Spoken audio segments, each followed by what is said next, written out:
guys, thanks for watching.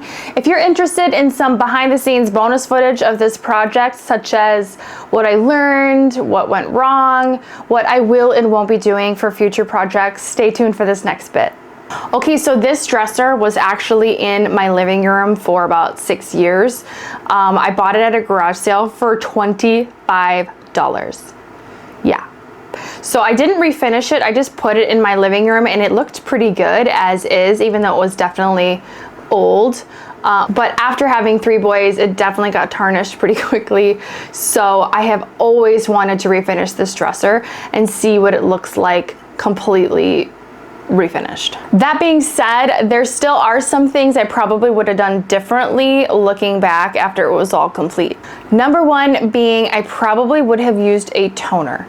So the wood grain was absolutely beautiful, but just a little contrast for my taste. I think I would have used a tinted toner to kind of even things out to the original finish. I think a toner would have just made it look a little bit less contrast. Another thing I definitely would have done differently is staining the epoxy with my Mohawk powder stain. I just didn't have it in the mail yet, so I just used whatever was in my garage and what I could find at Home Depot. And it still looked fine, it really did, but I just know it would have been a lot more professional looking if I used the Mohawk powder stains that I have. I'll show you an example of what these look like, but they definitely do a much better job.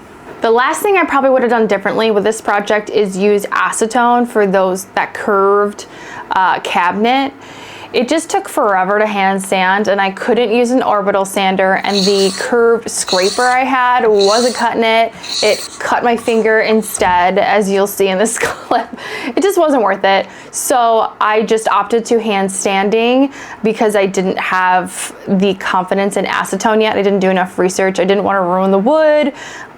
So I just hand sanded it, and boy, it took me probably 2 hours just to hand sand. But I have recently been using acetone in smaller areas just to kind of see how it works, and it actually gets the finish off really well.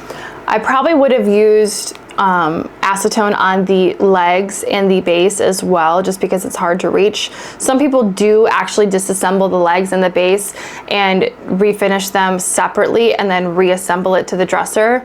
But I just am always afraid that if I undo something, I won't be able to reattach it, and then it'll just be not structurally sound, and I'm not skilled in that area right now. I just keep them on there and then refinish them while it's on the dresser. So acetone would have been a lot quicker than scraping and sanding.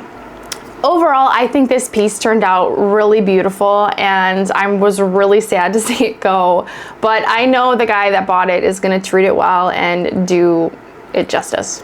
I don't know the guy at all.